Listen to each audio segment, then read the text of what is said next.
বন্ধুরা, তোমাদের সাথে আজকে একটা অন্যরকম রেসিপি একটু শেয়ার করব। তো এখানে দেখো টমেটো কেটে নিয়েছি, ক্যাপসিকাম, কাঁচা লঙ্কা, আর এখানে রসুন, আদা, আর এই রসুনটা বাটবো। আর এখানে দেখো আছে প্যাকেটে, দেখতে পাচ্ছ, পনির। তো আজকে একটু পনির করব, তবে এর মধ্যে আমি পেঁয়াজটা দেব না, মানে রসুন আদা সমস্ত কিছুই দেব, টমেটো, তোমার ক্যাপসিকাম, শুধুমাত্র আমি পেঁয়াজটা দেব না। তো চলো পনিরটাকে আগে সুন্দর করে ছোট ছোট করে কেটে নিই।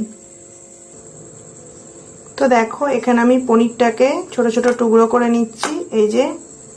আর পনিরটা ফ্রিজে এনে রাখলে রান্না করার কিছুক্ষণ আগে তোমরা বের করে রেখে দেবে। আর এটা কেনার সময় থেকেই দেখলাম ভেঙে গেছে। এই দেখো,